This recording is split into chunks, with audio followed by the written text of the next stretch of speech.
आपण पुढच्या बुलेटिनकडे वळतोय। महत्त्वाच्या बातम्यांनी सुरुवात करतोय। मुसळधार पावसाच्या शेवगाव तालुक्याला फटका, ओढे नद्यांना आला पूर, अनेक मार्गांवरची वाहतूक ठप्प, नागरिकांची गैरसोय।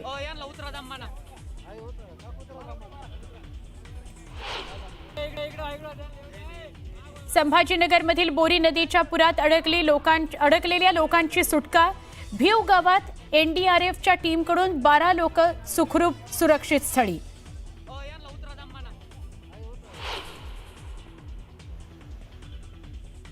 धाराशिव जिल्ह्यात पाऊस थांबल्यानंतरही पूरस्थिती कायम, मांजरा नदीचं पात्र पसरलं 3 किलोमीटर पर्यंत, अनेक रस्ते मार्ग बंद।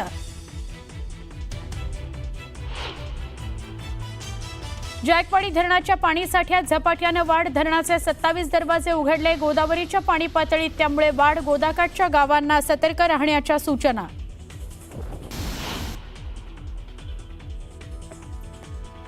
गंगापूर तालुक्यातील शिवना नदीला पूर, लासूर गंगापूर रस्त्यावरून पाणी, रस्ता बंद, संपर्क तुटला। शेवगाव तालुक्याच्या भगूरमध्ये पावसाचं थैमान, नदी नाल्यांना पूर, शेती पिकाचं मोठ्या प्रमाणात नुकसान।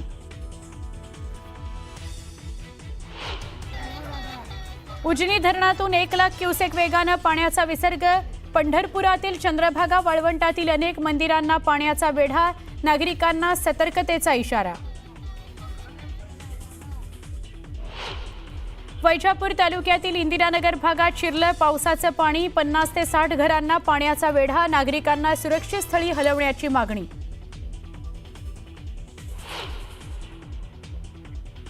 आणि भामरागड तालुक्यात पर्लकोटा नदीच्या पुरामुळे भामरागडचा संपर्क तुटला, आलापल्लीला जोडणाऱ्या राष्ट्रीय महामार्गावरील पूल पाण्याखाली।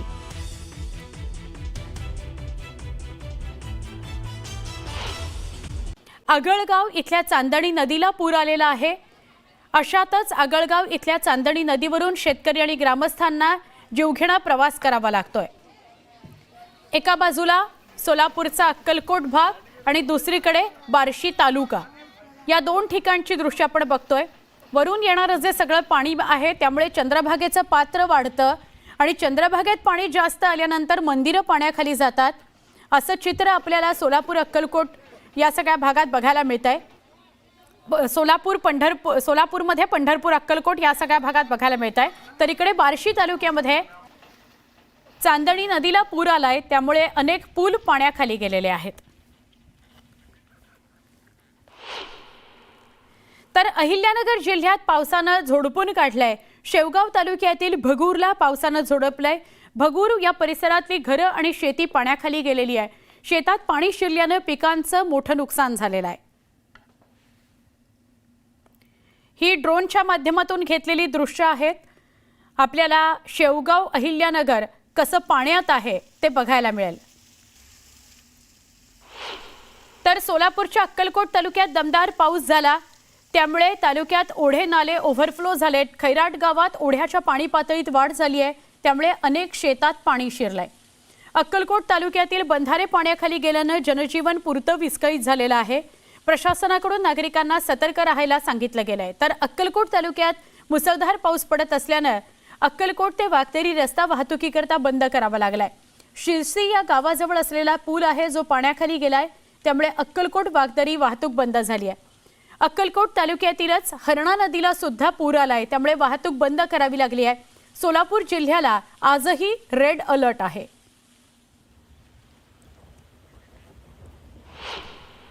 नाशिकमध्ये काल रात्रीपासूनच मुसळधार पावसाला सुरुवात झालेली आहे, त्यामुळे नाशिकच्या अनेक भागांमध्ये पाणीच पाणी दिसतंय। गंगापूर धरणाच्या पाणलोट क्षेत्रात सुरू असलेल्या मुसळधार पावसामुळे धरणातील पाणी पातळी सुद्धा वाढली आहे। गंगापूर धरणामधून 5447 क्युसेक प्रतितास इतक्या वेगानं गोदावरी नदीपात्रात पाणी सोडलं जात आहे। गोदावरी नदीला त्यामुळे पुन्हा एकदा पूर आलाय। नदीकाठच्या नागरिकांना सतर्कतेचा इशारा देण्यात आलाय। पुरामुळे रामकुंड परिसरातली अनेक मंदिरं पाण्याखाली गेलेली आहेत। रामकुंड परिसर पाण्याखाली गेलेला आहे। व्यावसायिकांकडून दुकाने काढून घेण्यास सुरुवात झालेली आहे। दुकानातलं सामान उचलून टाकलं जात आहे, काढून टाकलं जात आहे। पावसामुळे दैनंदिन पूजा विधीवर सुद्धा परिणाम झालेला आहे।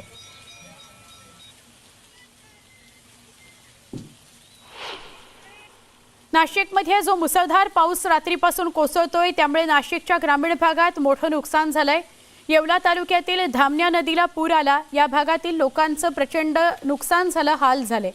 पावसानं कुणाच्या घरात पाणी शिरलंय तर कुणाच्या शेतात पाणी साचलंय। दुसरीकडे हवामान खात्यानं दिलेल्या अंदाजानुसार नाशिकच्या मनमाड शहर परिसरात रात्रीपासूनच पावसाची संततधार सुरू झालेली आहे। मनमाड शहरातून वाहणाऱ्या पांझण आणि रामगुळणा या नदीची पाणी पातळी वाढली आहे। नदीकाठच्या नागरिकांना सतर्कतेचा इशारा देण्यात आलाय। काल सायंकाळपासून मनमाड, मालेगाव, चांदवड, येवला, सटाणा यासह नाशिकच्या ग्रामीण भागात धो-धो पाऊस होत आहे। 3 दिवसाच्या विश्रांतीनंतर पावसाने पुन्हा हजेरी लावली आहे।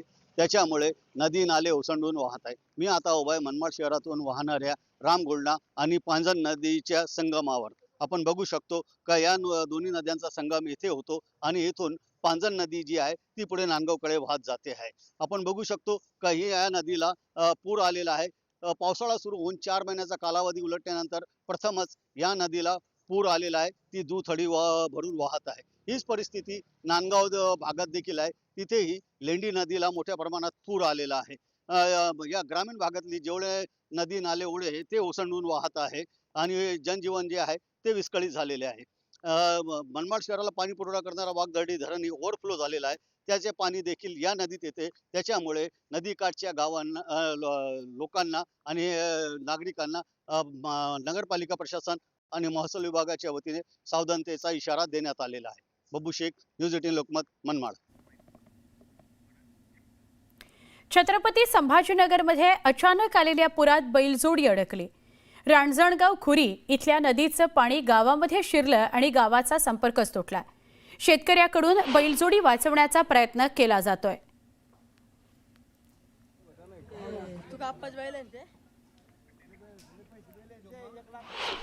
अहिल्यानगरच्या शेवगाव तालुक्यात मुसळधार पाऊस पडतोय, त्याचा फटका बसलाय।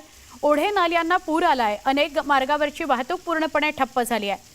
नागरिकांची मोठी गैरसोय होत असून प्रशासनाकडून पर्यायी मार्गांचा अवलंब केला जातोय, तसं आवाहन केलं जात आहे। सध्या पावसानं थोडी विश्रांती घेतली आहे, पण पूरस्थिती कायम आहे, त्यामुळे नागरिकांचे हाल होत आहेत। छत्रपती संभाजीनगरमध्ये बोर नदीला पूर आलाय। छत्रपती संभाजीनगरच्या भीव गावात पुराच्या पाण्यात 12 जण अडकले। या 12 जणांना शेवटी रेस्क्यू करावं लागलं। एनडीआरएफच्या टीमने 12 जणांचं सुरक्षित स्थळी स्थलांतर केलेलं आहे।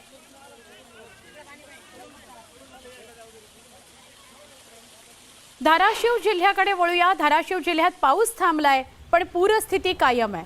परंडा तालुक्यातील परंडा कुरुडवाडी, परंडा बार्शी आणि अनेक गावं आणि खेडे त्यातले रस्ते पाण्याखाली गेलेत। त्या गावं खेड्यांकडे जाणारे रस्ते पाण्याखाली गेलेत। भूम तालुक्यातील पाथरूड आणि आंबी बार्शीकडे जाणारे रस्ते सुद्धा वाहतुकीकरता बंद करावे लागलेले आहेत। बीड जिल्ह्यात झालेल्या पावसानं धाराशिव जिल्ह्यातील मांजरा नदीला मोठा पूर आलाय। नदीचं पात्र विस्तीर्ण झालेलं आहे। नदीला समुद्राचं रूप आलेलं आहे।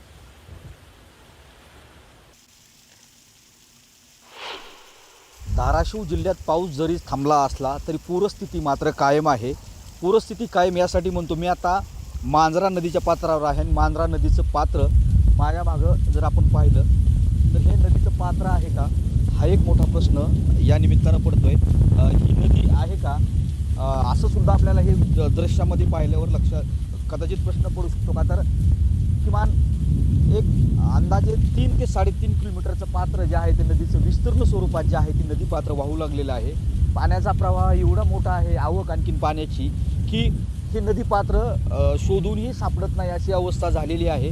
धाराशिव जिल्ह्यात रात्री पाऊस थांबलेला असला तरी परंडा तालुक्यात पावसामुळे काही रस्ते बंद आहेत। वारदवाडी रस्ता बंद आहे, बार्शीकडे जाणारा, कुरुडवाडी रस्ता बंद आहे। तर भूममधील पाथरूड वगैरे रस्ते हे जे आहे ते बंद आहेत। या परिसरात जर बघितलं तर मांजरा नदीचं पात्र मात्र सगळ्या बाजूनं जर बघितलं तर तशाच पद्धतीत हे पात्र विस्तीर्ण स्वरूपाचं झालेलं आहे।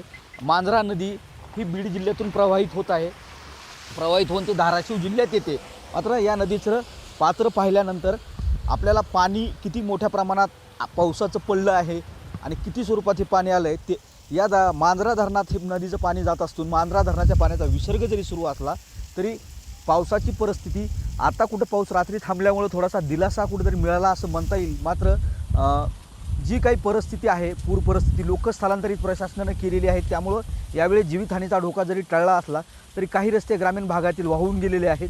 परिस्थिती आता पाणी ओसरल्यानंतर जी आहे ती पूर परिस्थिती सगळी समोर येऊन नुकसानीचे आकडे जे आहे ते नुकसान कुठ्या पद्धतीत झाले, किती शेतरस्ते वाहून गेले किंवा शेत वाहून गेले हे देखील समोर येणार आहे. आता प्रशासनानं सगळी परिस्थिती नियंत्रणात घेतलेली आहे. प्रशासनात जीवितहानी कुठली आत्तापर्यंत झालेली आकडेच नाही, मात्र पाऊस थांबलेला कुठेतरी दिलासा शेतकऱ्यांना मिळताना दिसतोय. सागर जाधवसह बालाजी निरखड, न्यूज 18 लोकमत.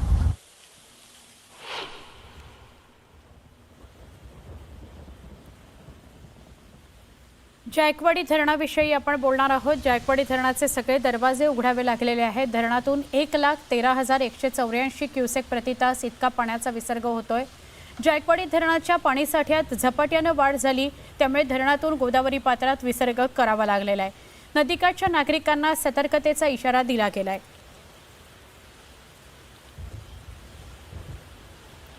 संभाजीनगर जिल्ह्यातील गंगापूर तालुक्यातील लासूर इथं शिवना नदीला पूर आला. लासूर गंगापूर रस्त्यावर असलेल्या पुलावरून पाणी वाहत आहे, त्यामुळे रस्ता बंद करावा लागला. लासूर गंगापूर रस्ता बंद झालाय.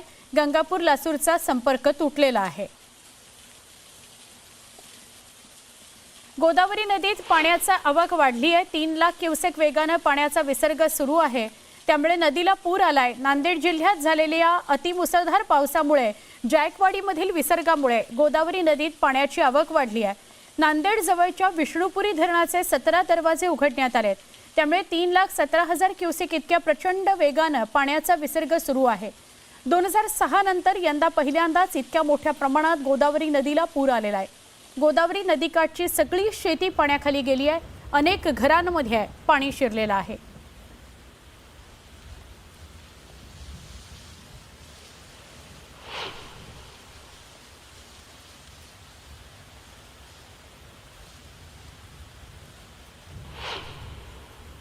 नांदेड जिल्ह्यामध्ये काल झालेली अतिवृष्टी आणि वरच्या भागामध्ये जो अतिमुसळधार पाऊस पडतोय, त्यामुळे गोदावरी नदीला जो आहे तो पाण्याची आवक खूप मोठ्या प्रमाणामध्ये वाढलेली. आता मी आहे गोदावरी नदीच्या विष्णुपुरी या धरणावरती. विष्णुपुरी धरणाला एकूण 18 दरवाजे, त्यापैकी तब्बल 17 दरवाजे उघडण्यात आलेले. कालपासून हे दरवाजे उघडण्यात आलेले.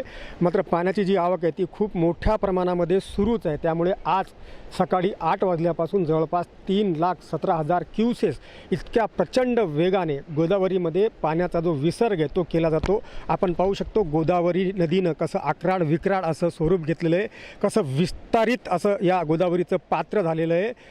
चारीकडं तुम्ही पाहू शकता की पाणीच पाणी. जिथपर्यंत नजर जाईल तिथपर्यंत गोदावरीच्या काठापर्यंत इथं पाणीच पाणी आहे. त्यामुळे गोदावरी नदीकाठच्या अनेक गावांना सतर्कतेचा इशारा प्रशासनाने दिलेला आहे. आणि शहरामध्ये जे गोदावरीला लगत असलेले जे भाग आहेत, जे वसाहती आहेत, त्या वसाहतींमध्ये देखील पाणी साचलेलं आहे. प्रशासनानं त्यापूर्वीच लोकांना स्थलांतरित केलेलं आहे. त्यामुळे जीवितहानी कुठेही होणार नाही याची दक्षता प्रशासनाकडून घेतली जात आहे.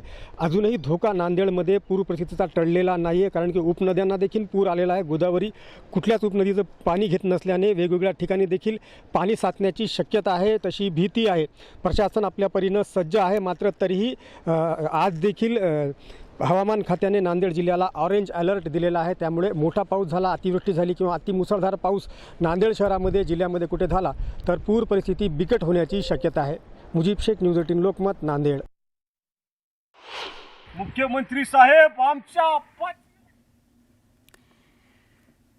बातमी आहे न्यूज 18 लोकमतच्या इम्पॅक्टची. साताऱ्यातील कराड तालुक्यात शामगावात मुसळधार पाऊस झाला. सोयाबीन पिकाचं मोठं नुकसान झालं, त्यामुळे बापूराव पोळ या शेतकऱ्यानं मुख्यमंत्र्यांना विनवणी करत हंबरडाच फोडला.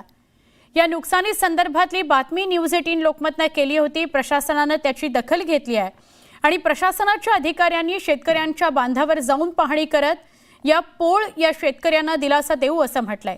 शेतीचे पंचनामे न करत हेक्टरी 50,000 रुपयांची मदत करावी अशी मागणी शेतकरी संबंधित अधिकाऱ्याकडे करताना दिसतोय. त्याचबरोबर न्यूज 18 लोकमतचं सुद्धा बातमी दाखवल्याबद्दल या शेतकऱ्यानं आभार मानलेले आहेत.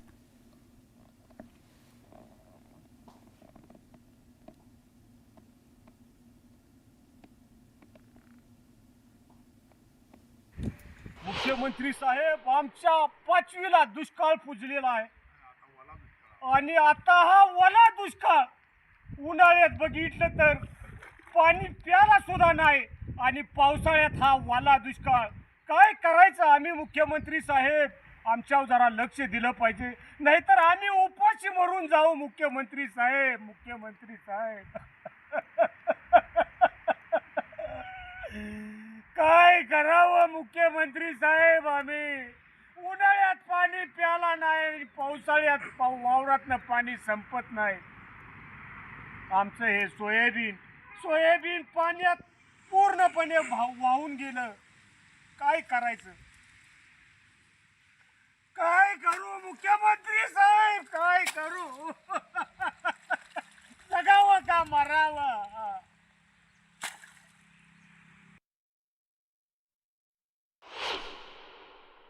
प्रथमतः मी लोकमत चॅनलचे आभार मानतो. आणि आमच्या काल लोकमतवाले आमच्या बांधावरती आले आणि आमच्या शेताची पाहणी केली. तर त्या पाहणीत इतका भरपूर पाऊस झालेला होता की काय विचारू नका.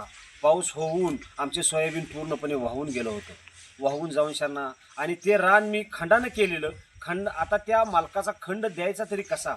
वर्षाला 20,000 रुपये खंड असतोय एका एकराचा. मी 1.5 एकर रान खंडानं केलं होतं, त्या रानात काहीसुद्धा आलेलं नाही.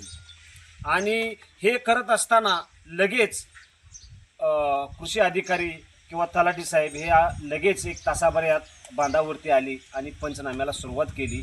म्हणून मी सर्व अधिकाऱ्यांचे व चॅनलवाल्यांचे आभार मानतो आमच्या ह्या गरीब शेतकऱ्याची व्यथा मांडल्याबद्दल. आणि आम्हाला सरकारनं ही नुसतं कागदावरच न राहता ताबडतोब आमचे पंचनामे करावे. 5 महिने झाले पाऊस भरपूर प्रमाणात गावात पडत आहे आणि सततच्या पावसामुळे शेतकऱ्यांचं भरपूर प्रमाणात नुकसान झालेलं आहे. सोयाबीन पिकाचं नुकसान हे भरपूर प्रमाणात होतं आणि शासनानं जी हेक्टरी 8,000 रुपये मदत जाहीर केली आहे आणि पंचनामा, आमची मागणी अशी आहे की शासनानं हेक्टरी 8,000 मदत न देता शासनानं 50,000 रुपये हेक्टरी मदत द्यावी आणि पंचनामे ही सरसकट शेतकऱ्यांचे केले जावेत, कारण नुकसान हे सरसकट सर्व शेतकऱ्यांचे झालेलं आहे.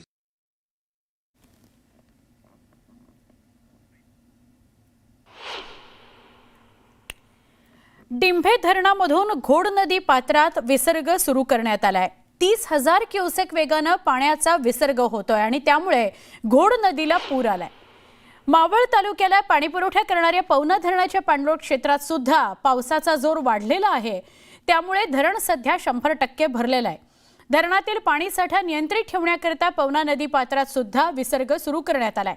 त्यामुळे नदीकाठच्या गावांना सतर्कतेचा इशारा देण्यात आलाय. एका बाजूला डिंभे धरण आणि दुसरीकडे पवना धरण या दोन्ही धरणांमधून पाण्याचा विसर्ग सुरू आहे. त्यामुळे आजूबाजूच्या नागरिकांनी, नदीकाठच्या नागरिकांनी सतर्क राहावं असं सांगितलं गेलंय.